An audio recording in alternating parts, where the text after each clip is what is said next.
Dear students, आप सब लोग पहचान रहे होंगे प्रीवियस ईयर में हम लोगों ने जो कुछ भी पढ़ाई की उस संदर्भ में आपको अपना ज्ञान प्रकट करने का कुछ अवसर तो मिला था, लेकिन काफ़ी कुछ नहीं मिल पाया। फिर भी जो भी नॉलेज आपने गेन किया है उसका जीवन पर्यंत तो आपको लाभ मिलना ही है, स्वरूप उसका चाहे जो भी हो। तो चूंकि आप लोगों ने तो हमसे तमाम सारे लेक्चर्स ऑलरेडी सुन चुके हैं, तो ठीक उसी तरह से इस वर्ष भी मैं आपको 2 पेपर्स मैं खुद ही आपको पढ़ाऊंगा। उसमें फर्स्ट पेपर कारपोरेट अकाउंटिंग का होगा और दूसरा पेपर इनकम टैक्स का होगा। तो आप सभी जानते हैं कि चूंकि अभी तक सारी किताबें इनकम टैक्स की मार्केट में अवेलेबल नहीं हैं और अभी भी हमारे सारे लड़के हमसे जुड़ नहीं पाए हैं, 40-50 जुड़ गए हैं। सेकेंड ईयर हम लोग करीब 130 स्टूडेंट थे। तो जो ही हमारे सारे लड़के जुड़ जाएंगे तो हम इनकम टैक्स शुरू करेंगे। क्योंकि इनकम टैक्स को आप यूं कह सकते हैं कि उसकी पढ़ाई को तोड़ करके एब्सेंट होके नहीं किया जा सकता। कारपोरेट अकाउंट में कभी कभार आप अगर इत्तेफाक से एब्सेंट होंगे तो भी चल जाएगा। कहने का अभिप्राय ये नहीं है कि आपको एब्सेंट होने की फैसिलिटी है इस सब्जेक्ट में, लेकिन हो सकता है, ये गुंजाइश इनकम टैक्स में नहीं है। इसलिए मैं कारपोरेट अकाउंट को पहले स्टार्ट करना चाहता हूं। और आप लोगों को मालूम भी है कि कारपोरेट अकाउंट की हमारी बुक, जिसको मैंने स्वयं लिखा है, यूनिवर्सिटी रोड पर अवेलेबल है, उसको आप ले करके पढ़ सकते हैं। वैसे भी आप लोगों को मालूम है कि इंटरमीडिएट में आपने कंपनी ऑर्गेनाइजेशन के तमाम सारे चैप्टर्स पढ़े हैं और वो चैप्टर्स कहीं कहीं बीच बीच में आपको की काफ़ी मदद करेंगे, अर्थात काफ़ी हेल्पफुल होंगे। तो मैं ये चाहता हूं कि कारपोरेट अकाउंटिंग के बारे में थोड़ा सा इंट्रोडक्शन हमारा आपका हो, जिससे आपके माइंड में ये बात बने कि यार वास्तव में ये कारपोरेट अकाउंटिंग होती क्या है। और आप लोगों को तो हर साल अलग अलग किस्म की अकाउंटिंग पद्धति से परिचय कराना ही पड़ता है। तो आइए हम लोग इसी बात से श्री गणेश करते हैं कि व्हाट इज कारपोरेट अकाउंटिंग, और उसका इंट्रोडक्टरी अप्रोच आपको मैं समझा रहा हूं। तो आप लोग भी अपनी कॉपी में नोट कर लें और बढ़िया सा लिखें कारपोरेट और अकाउंटिंग। देखिए, मैं आप लोगों से बार बार ये फोकस करता हूं कि जब भी कुछ भी लिखा करें तो पूरी इच्छा शक्ति से लिखा करें, क्योंकि आपकी कॉपी चेक होती है, आपकी शकल सूरत चेक नहीं होती। इसका मतलब ये हुआ कि कॉपी पर कितनी बेहतरी से अपनी बात को प्रस्तुत किया गया है, ये बात बड़ी महत्वपूर्ण होती है। आप लोग तो जानते हैं कि गांधी जी जैसा स्कॉलर, ए ग्रेड का स्कॉलर, इंडियन हिस्ट्री का ए ग्रेड का, पूरे हिंदुस्तान के इतिहास में स्कॉलर माने जाते हैं, लेकिन फिर भी उनको 3rd डिवीजन ही मिला करते थे। इसका मतलब जरूर है कि वो जितना जानते थे उतना लिख नहीं पाते थे। तो मैं कहना ये चाहता हूं, मैं नहीं कहना चाहता गांधी जी लिखना नहीं जानते थे, मैं उनके बारे में क्या कह सकता हूं, लेकिन इतना जरूर मैं आपको आगाह करना चाहता हूं कि how you present your information on your copy, ये वेरी इंपॉर्टेंट मैटर है। और अगर आप ढंग से प्रस्तुत करेंगे तो पढ़ने वाला भी आपकी ठीक ठाक वैल्यू करेगा। तो कॉर्पोरेट अकाउंटिंग, जैसा कि सब्जेक्ट का नाम है, दो शब्दों के जोड़ से बन रहा है। एक है कॉर्पोरेट और दूसरा है अकाउंटिंग। इसका जो सेकंड पार्ट है अकाउंटिंग, इससे तो आप लोग इंट्रोड्यूस हैं। फाइनेंशियल अकाउंटिंग आपने पढ़ा, कास्ट अकाउंटिंग आपने पढ़ा, काम में जाएंगे तो मैनेजमेंट अकाउंटिंग भी पढ़ेंगे, तमाम सारे responsibility accounting, human resource accounting, money inflation accounting, दुनिया भर के अकाउंटिंग सिस्टम्स धीरे धीरे लॉन्च हो रहे हैं। अब उसी में से एक आपके लिए थर्ड ईयर में सब्जेक्ट बन रहा है, पेपर है, जिसको आप कहते हैं कॉर्पोरेट अकाउंटिंग।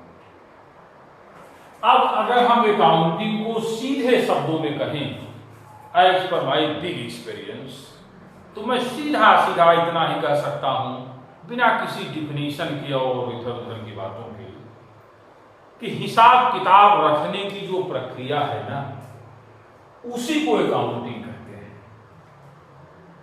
अर्थात किसी भी बिजनेस से जिससे आप जुड़े हैं, उसके संदर्भ में जो भी आप अकाउंटिंग रिकॉर्ड या हिसाब किताब रखते हैं, उस रखने की जो पद्धति है, उसको रखने की, उसी को हम अकाउंटिंग कहते हैं।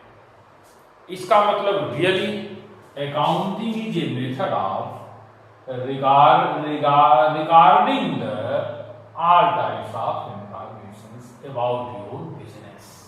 तो आप नो कर सकते हैं।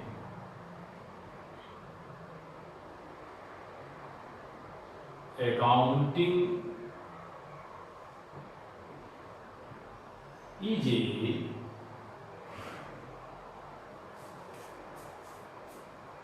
Method of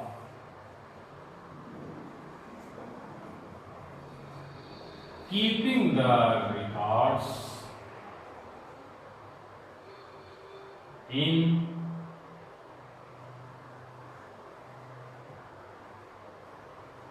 systematic way in the book of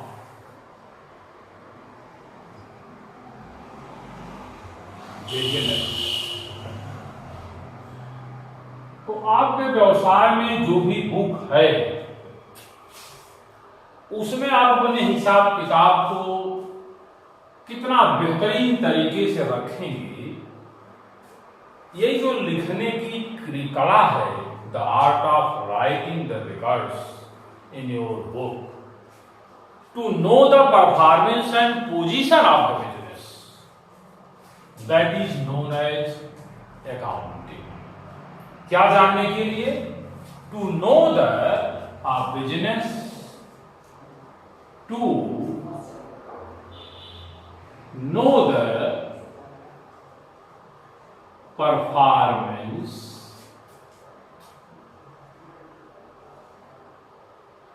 and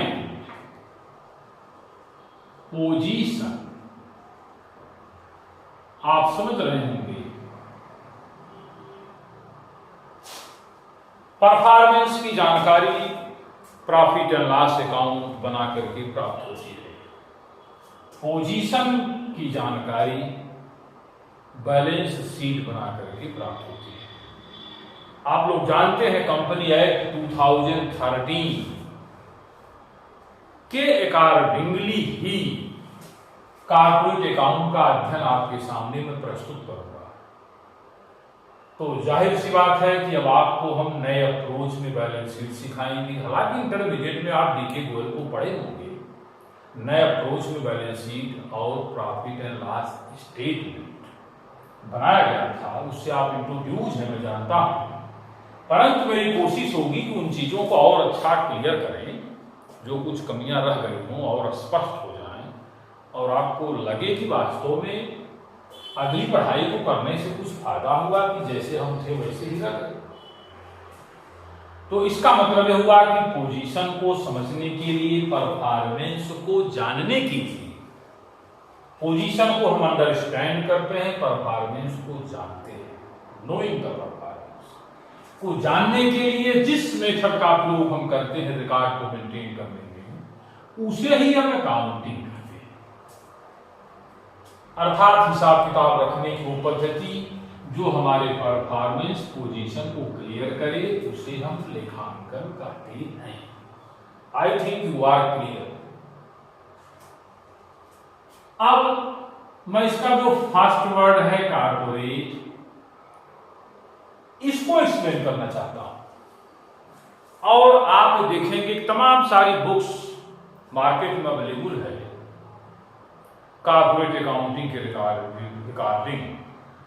regarding, परंतु किसी भी बुक में कारपोरेट शब्द की व्याख्या नहीं की गई कि किसे कारपोरेट बच्चे समझें। मेरा कोई भी ऐसा प्रयोजन नहीं है कि मैं किसी राइटर की निंदा कर रहा हूं, अपने को बहुत कॉन्सेप्चुअली स्ट्रांग प्रूव करने की कोशिश कर रहा हूं। मैं सीधा कहना चाहता ये हूं कि किताब लिखी जाए तो कुछ सोच समझ करके राइटर को भी अपने बच्चों की समस्याओं को दूर करने की कोशिश करनी चाहिए, पढ़ना चाहिए, तमाम चीजों को देखना चाहिए, टीचर को अध्ययनरत होना चाहिए। तो कारपोरेट को समझने के लिए मैं आपसे एक बात कहना चाहता हूं कि आप ये सोचिए और समझिए कि हमारे देश में जो व्यवसायिक संगठन है, आप व्यवसाय करने की जो भी पद्धति है, तौर तरीके हैं, उसमें प्रमुख रूप से 3 तरीके ही हैं। पहले तो आप सोल ट्रेड कहते हैं, जिसको आपने इंटरमीडिएट में 11th में पढ़ा। एक दूसरा तरीका भी है व्यवसाय करने का, जिसको आप पार्टनरशिप ऑर्गेनाइजेशन कहते हैं, पार्टनरशिप फर्म कहते हैं। और एक तीसरा तरीका और है जिसको आप कंपनी ऑर्गेनाइजेशन कहते हैं या ज्वाइंट स्टॉक कंपनी कहते हैं। तो इसका मतलब ये हुआ कि यह व्यवसाय विस्तार की 3 प्रक्रियाएं हैं। सोल ट्रेड से आपकी कहानी कंपनी ऑर्गेनाइजेशन तक जा सकती है। और आप बल्कि यूं कहें, और मैं दावे से कहना चाहता हूं कि each and every individual want to enhance their business from sole trade to company organisation और try to establish their business. देखिए, हो सके ना हो सके ये तो दीगर बात है, ये अलग बात है, फर्दर थिंग है। लेकिन हर एक व्यक्ति की ये कोशिश होती है कि मेरा व्यवसाय जिसका मैं अकेला स्वामी हूं, जिसको मैं 10 वर्ष से चला रहा हूं, कैसे करूं कि धीरे धीरे मेरा व्यवसाय एक सोल ट्रेड से बढ़ते बढ़ते कंपनी ऑर्गेनाइजेशन तक की यात्रा पूरी करे। और मैं तो यहां तक कह सकता हूं कि हिंदुस्तान में नहीं, दुनिया में जो भी व्यवसायी हैं, किसी भी क्षेत्र में लगे हों, सबकी कोशिश एक ही है कि मेरा छोटा सा व्यवसाय धीरे धीरे कंपनी का स्वरूप प्राप्त करे। और तमाम लोगों ने ऐसा करके भी सिद्ध किया और तमाम लोग ऐसा करने की कोशिश कर रहे हैं। ये सफलता किसी को मिलेगी, किसी को हो सकता है न भी मिल पाए, लेकिन ये नहीं कहा जा सकता कि उनकी कोशिश नहीं है। तो इसका मतलब है कि ये जो व्यावसायिक यात्रा है, बिजनेस जर्नी है, ये सोल ट्रेड से स्टार्ट होती है और कंपनी ऑर्गेनाइजेशन तक जाती है। तो निश्चित तौर पर हमें कह सकते हैं कि जो सोल ट्रेड का वाइड फॉर्म है, उसे ही हम कारपोरेट सेक्टर के नाम से जानते हैं। अर्थात एकाकी व्यवसाय के बृहद स्वरूप को ही निगमीय जगत के नाम से जाना जाता है। कुछ लड़के कभी पठन पाठन में हमारे पास फोन भी करते हैं कि सर आप जो हिंदी के शब्द यूज करते हैं वो बड़े क्लिष्ट होते हैं। नहीं, ऐसा मैं जानबूझ करके नहीं करता। ये मेरी आवश्यकता है कि कहीं कहीं पर वही शब्द अपेक्षित हैं और उन्हीं के बोलने जाने से वास्तविक अर्थ स्पष्ट होगा।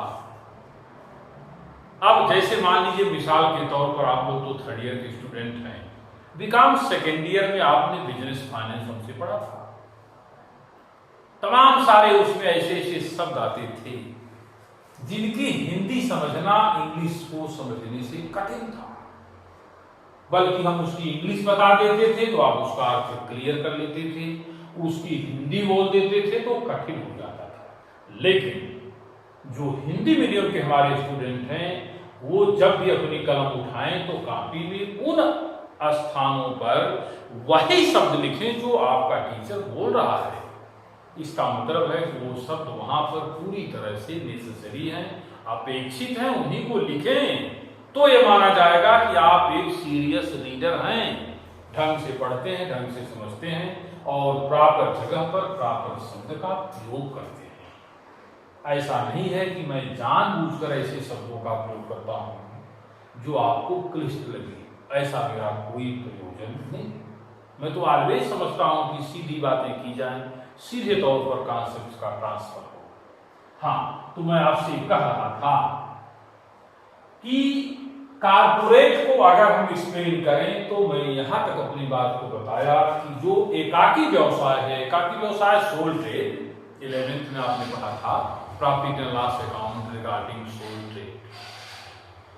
तो उसमें व्यवसाय का मालिक एक व्यक्ति होता है, पार्टनरशिप में व्यवसाय के मालिक कई लोग होते हैं, कंपनी ऑर्गेनाइजेशन में तमाम लोग होते हैं।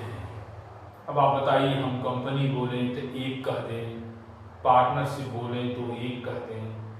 तो मैंने आपने देखा कि मैंने 3 शब्दों का प्रयोग किया। जब एकाकी कहा तो एक व्यक्ति कहा, पार्टनरशिप का नाम लिया तो कई लोग कहा, और जब कंपनी ऑर्गेनाइजेशन की बात आई तो मैंने तमाम लोगों की बात की। इसका मतलब है कि इन शब्दों को यहां बोला जाना चाहिए। तो अर्थ स्पष्ट है, आप इसकी भी जो मीनिंग है उसे लिख दें कि the white form of,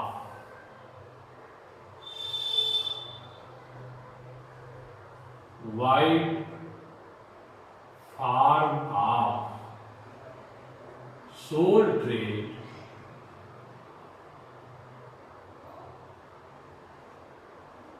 known as corporate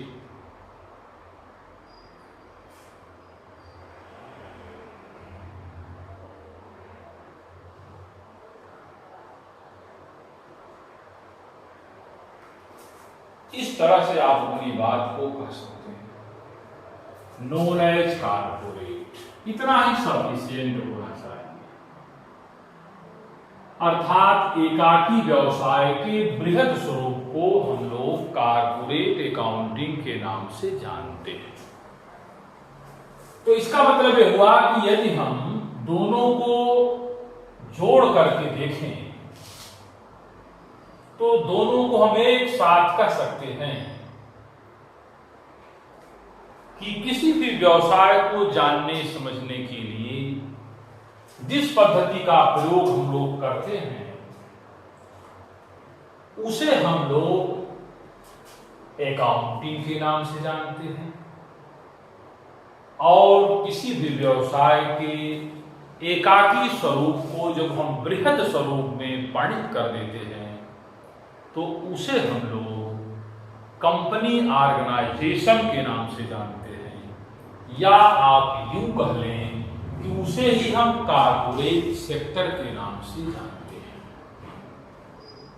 तो अब एक प्रश्न हमारे सामने बनता है कि यदि हम इस बिजनेस जर्नी को एक्सप्लेन करें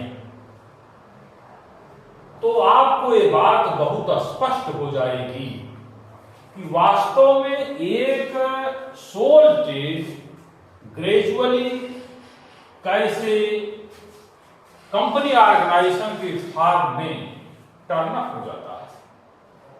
तो आप लोग जरा अपने को या अपने दिमाग को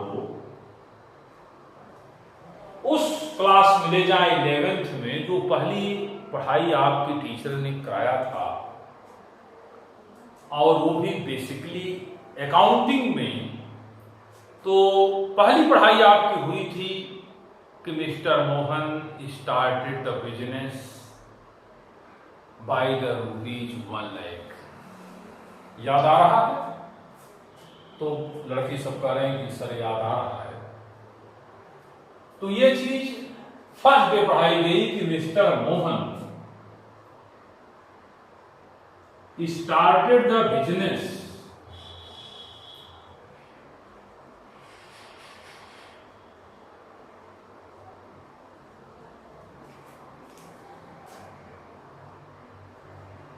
बाय ₹1 लाख। और आपसे कहा जाता था, आपके टीचर महोदय कहते थे कि एंट्री पास कीजिए, please pass the correct journal entry.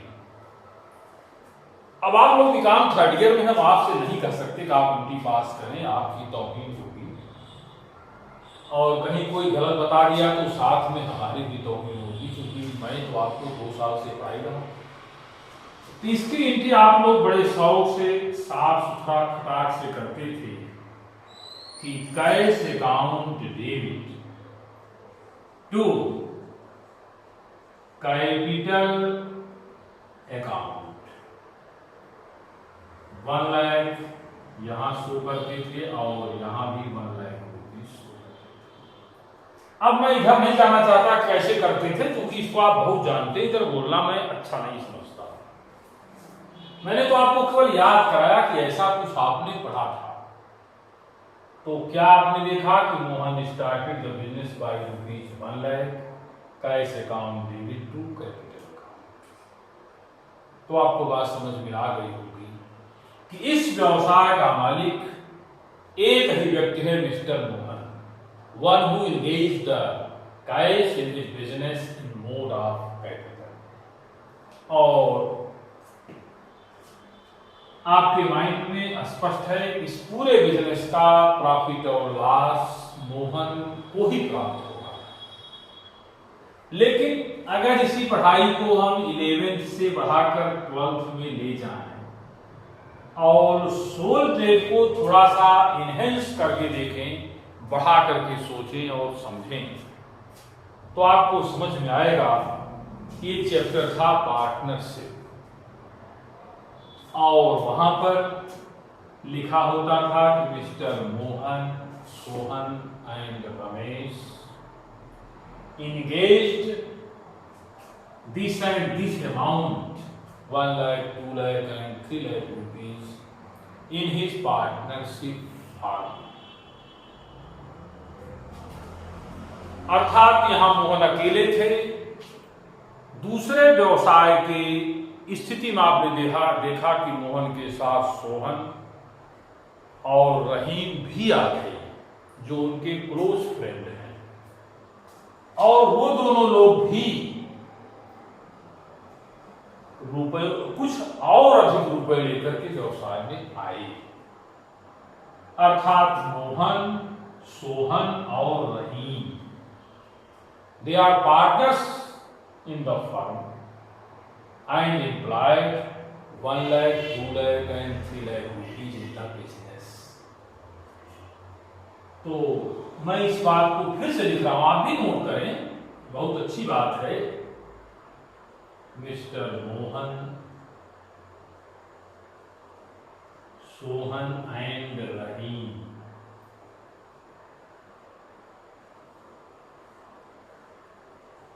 employed ₹1 lakh,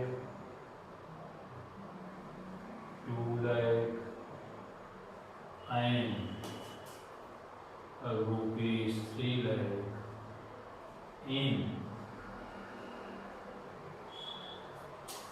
partnership fund।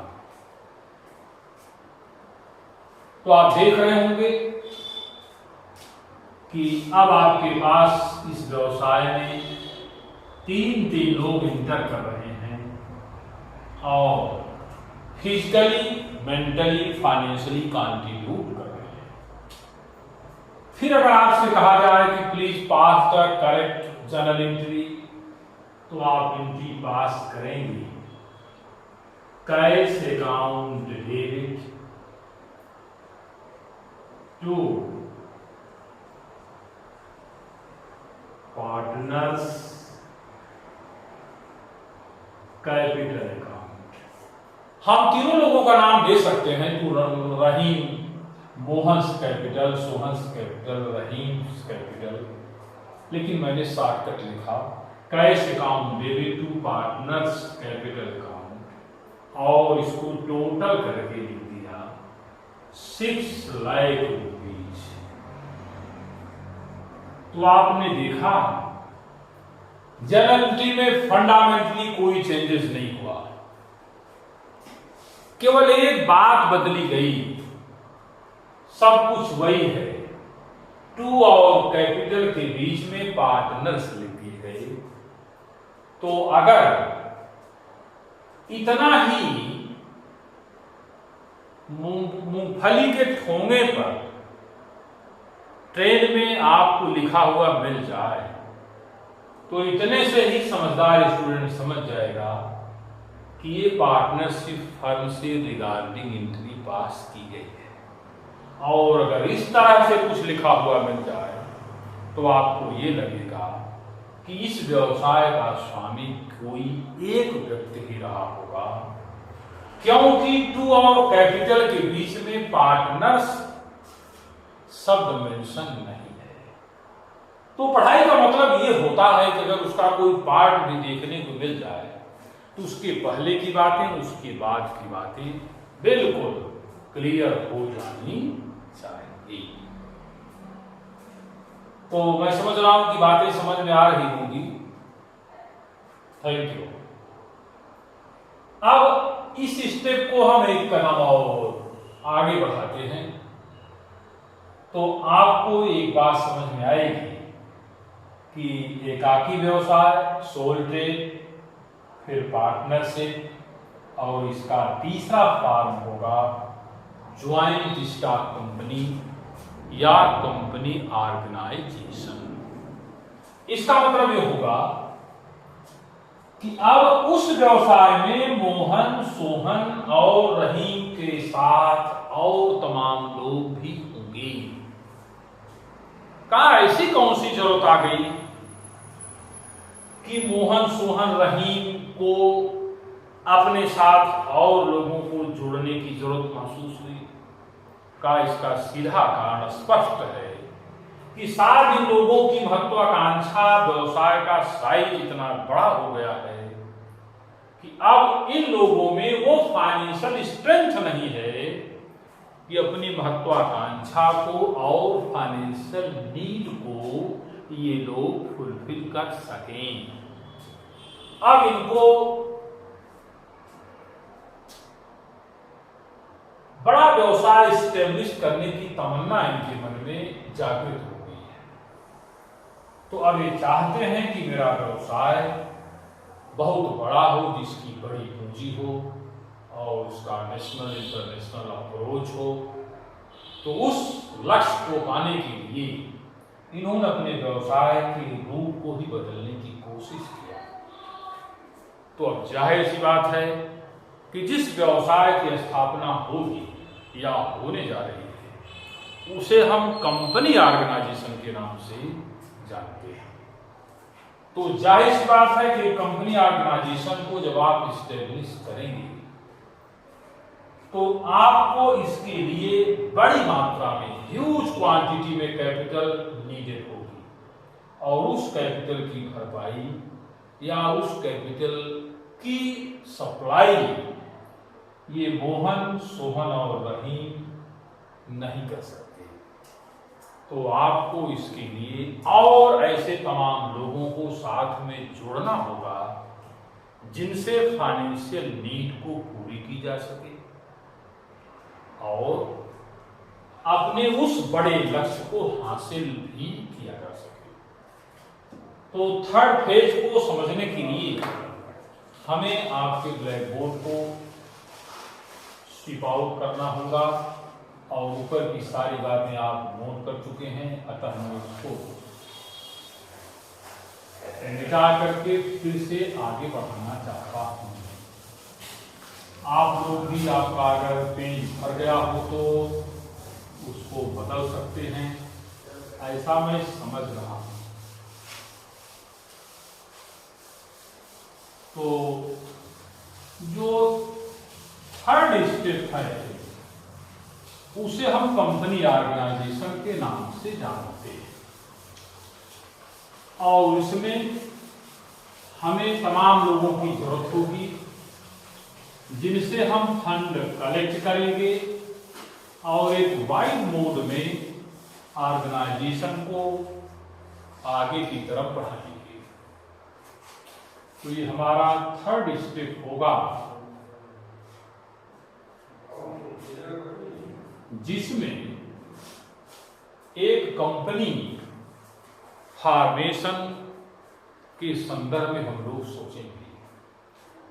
और यदि हम उसी एंट्री को जो कि 11th में हमने cash account, debit to capital account के फॉर्म में देखा था, अगर उस एंट्री को हम कंपनी ऑर्गेनाइजेशन की तरफ टर्न अप कराएं तो हम सीधे तौर पर कह सकते हैं कि उस एंट्री का नाम होगा cash account debit to share capital account. जरा देखिए क्या मजे की बात है, कहानी बड़ी साफ है। आप सोच रहे होंगे सब ऊपर कुछ लिखे नहीं, ये किस बात की एंट्री है। एंट्री तो आप जान ही रहे हैं, इसको तो पढ़ के आ ही रहे, इसलिए मैंने जानबूझ के नहीं लिखा। आप ही से पूछते हैं कि किस बात की एंट्री मैंने कर दिया, तो तमाम सारे लड़के जवाब दे रहे हैं, चलिए सर किसी कंपनी ने पब्लिक में शेयर इशू किया और वो भी फॉर कैश, और एक बारगी सारा रुपया कलेक्ट करने की कोशिश किया है, वही एंट्री आपने पास कर दिया 6 लाख वाली। इसका मतलब है कि शेयर इशू करके कंपनी ने सारा रुपया एक बार में कलेक्ट करने की कोशिश किया है। चलिए ये बात आपको स्पष्ट है, ज्यादा डिटेल में नहीं जाएंगे। फिर आपने देखा कि वही cash account debit to capital account, एक शब्द यहां पर बढ़ाया गया, ऐड किया गया, जो है शेयर। अब आप जरा सोचिए कि यहां तो मैंने ऊपर कुछ लिखा न नीचे ही कुछ लिखा है, अगर यही इतना लिखा हुआ इसी बोर्ड पर हम छोड़ के चले जाएं या कहीं भी लिखा हुआ मिले, सिगरेट के पैकेट पर ही मिल जाए, सिगरेट तो समझते होंगे आप लोग। Yes sir, very good, thank you. तो बात स्पष्ट हो जाएगी कि एंट्री कंपनी ऑर्गेनाइजेशन की है, और इतना ही स्टूडेंट के लिए पर्याप्त होगा। और इसको अगर हम निकाल दें यहां से तो ये भी स्पष्ट हो जाएगी कि सोल ट्रेड का है, और यहीं पर अगर हम पार्टनर्स लिख दें तो ये भी स्पष्ट हो जाएगी कि यह पार्टनरशिप फर्म से रिलेटेड है। तो इस तरह से ये हमारा जो बिजनेस जर्नी था ये संपन्न हुआ। इसका मतलब हम ये कह सकते हैं, न्यूमेरिकली अगर आपसे कहें तो कह सकते हैं कि cash account debit to capital account को अगर हम इनहेंस करके cash account debit to share capital कर दें तो इसे ही हम कारपोरेट करते हैं। तो मैं समझता हूं कि आपको मेरी बात समझ में आ गई होगी। अच्छा, एक और प्रॉब्लम, कुछ लड़के क्लास में नए भी बैठे हुए हैं, मैं देख रहा हूं, तो उनको लगता होगा कि यार सर तो पढ़ाते बहुत धीरे धीरे हैं, क्या ये कोर्स समाप्त कर लेते होंगे, समय पर कोर्स को फिनिश कर लेंगे? तो मैं कहूं कि ऐसा मैं कर लेता हूं तो आपको विश्वास नहीं करना चाहिए, क्योंकि आप कॉमर्स के स्टूडेंट हैं, आप लिटरेचर के स्टूडेंट नहीं हैं। लिटरेचर वाले, संस्कृत वाले अपने टीचर पर 100% यकीन करते हैं, कॉमर्स और साइंस वालों को नहीं करना चाहिए, उनको उस बात को क्लैरिफाई करनी चाहिए।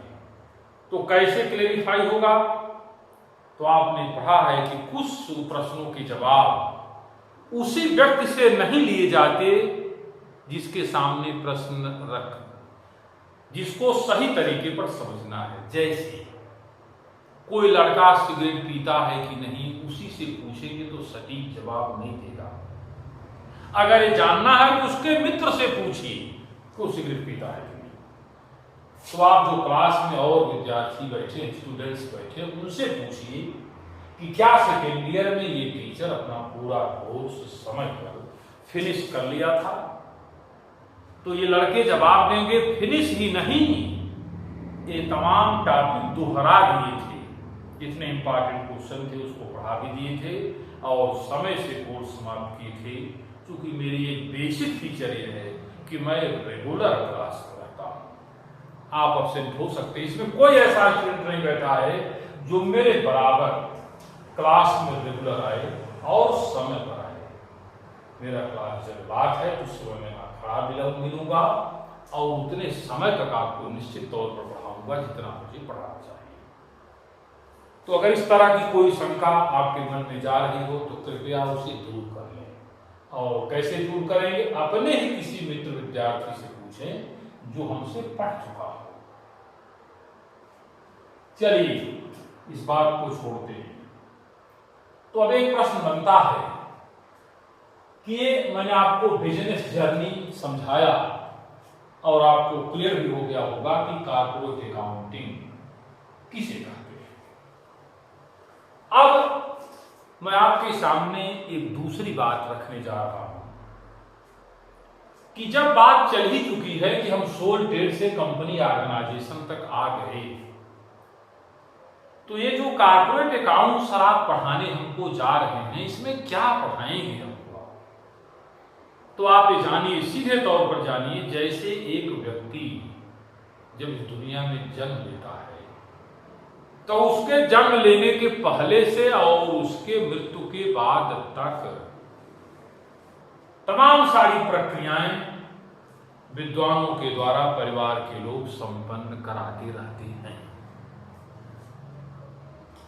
अब पेरेंट्स कभी डॉक्टर के संपर्क में होंगे, कभी पंडित जी के संपर्क में होंगे कि बच्चे के लिए क्या करूं, और फिर जब कभी उस बच्चे का वृद्धावस्था भी समाप्त हो जाएगा तो उसके नाती पोते ये पूछेंगे डॉक्टर से या पंडित जी से कि अब इनका क्या करें।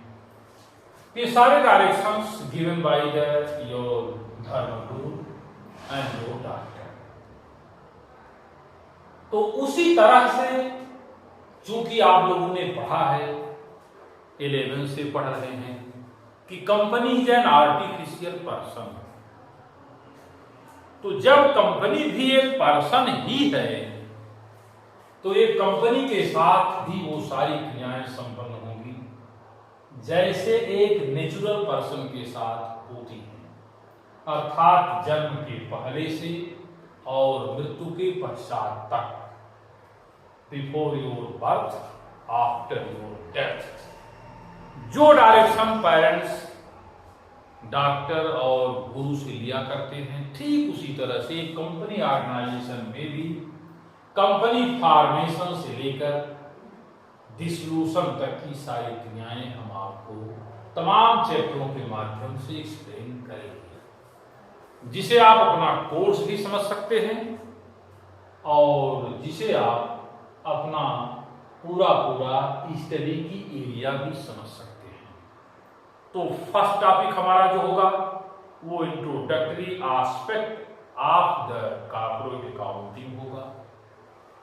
दूसरे टॉपिक में हम आपको ये सिखाएंगे कि कंपनी ऑर्गेनाइजेशन जो एक वाइड रेंज बिजनेस है, इसको ऑपरेट करने के लिए कैपिटल की क्वांटिटी चूंकि बहुत ज्यादा होती है, तो फंड कैसे कलेक्ट होंगे, how to collect the fund to operate the business properly and smoothly, उसके लिए फंड कैसे क्रिएट होगा, कैसे कलेक्ट होगा, उस प्रोसेस को हम एक्सप्लेन करेंगे। और उसका नाम 11th में 12th में आपने पढ़ा था issue of share, issue of debenture. तो ये तमाम सारे चैप्टर आपको हम पढ़ाएंगे। ठीक इसी तरीके से अगर थोड़ा सा हम आगे चलें तो चूंकि आप जानते हैं कि आज के मॉडर्न एज में शेयर को इशू करने का, डिबेंचर को इशू करने के लिए स्वयं तमाम सारी कंपनियां स्टेब्लिश हो गई हैं, जिनका यही काम ही है कि वो under the guarantee and on the basis of commission वो किसी कंपनी के शेयर को बेचने के लिए जवाबदेह होते हैं। तो एक चैप्टर आपको इस रिगार्डिंग भी हम पढ़ाएंगे, उसका नाम है underwriting of share and debenture. ठीक इसी तरीके से जब हम व्यवसाय को आगे लेके बढ़ेंगे तो कभी कभी आप ये भी देखते हैं एक बड़ी कंपनी ठीक उसी तरीके की दूसरी कंपनी के मैक्सिमम इक्विटी शेयर को परचेज कर लेती है। वजह कुछ भी हो, तमाम सारे वजह हो सकता है वेंडर कंपनी की फाइनेंशियल वीकनेस हो या और कोई भी प्रॉब्लम्स हो। तो ऐसी स्थिति में परचेजिंग कंपनी को होल्डिंग कंपनी और वेंडर कंपनी को सब्सिडियरी कंपनी के नाम से जानते हैं। ये भी एक टॉपिक आपके लिए होगा कि होल्डिंग कंपनी। इसी तरीके से अगर दो कंपनियां आपस में मिलने का डिसीजन लेती हैं तो फिर वो अपने लाभ हानि को कैसे बांटेंगे, किस तरीके से व्यवसाय को करेंगे, इसके रिगार्डिंग भी एक टॉपिक में आपको एक्सप्लेन करूंगा जिसका नाम है अमलगमेशन। और इसी में एक और भी टॉपिक है, कभी कभी कुछ कंपनी अपने इंटरनल और एक्सटर्नल मैनेजमेंट को चेंज करना चाहती है, तो उसके लिए भी एक तरीका बनाया गया है रिकंस्ट्रक्शन ऑफ कंपनी। ये भी हम आपको पढ़ाएंगे। ठीक यही प्रक्रिया चलते चलते एक समय ऐसा भी आएगा जब आप देखेंगे कि कोई एक ऑर्गेनाइजेशन या ऑर्गेनाइजेशन से जुड़े हुए लोग या आपकी गवर्नमेंट कभी कभी किसी कंपनी को क्लोज करने का ऑर्डर पास कर देती है। तमाम वजह है, जब उन टॉपिकों हम जाएंगे तो आपको एक्सप्लेन करेंगे। तो उस क्रिया को भी हमको आपको समझाना है कि एक कंपनी का लिक्विडेशन कैसे होगा और फिर आपका कोर्स वहीं जाकर के समाप्त हो जाएगा। इसका मतलब हमको फॉर्मेशन ऑफ कंपनी से लेकर लिक्विडेशन ऑफ कंपनी तक की जर्नी क्लियर कट समझानी है। अर्थात कहने का अभिप्राय स्पष्ट है कि एक कंपनी के जीवन में जितने भी प्रकार की घटनाएं घट सकती हैं, उन सभी घटनाओं के संदर्भ में हमारे सिलेबस में टॉपिक्स प्रिस्क्राइब्ड हैं और उसका नॉलेज आपको दिया जाएगा। इसका मतलब है कि after completing the syllabus you have complete knowledge in your mind by the help of your teacher and your book. Now will be clear how you establish or formate a company and how you dissolve a company. तो इस तरह से मैं आपको और अपने को इस लेक्चर से अब दूर करने जा रहा हूँ और फिर हम आपसे दूसरे लेक्चर में मिलेंगे। Very, very thanks.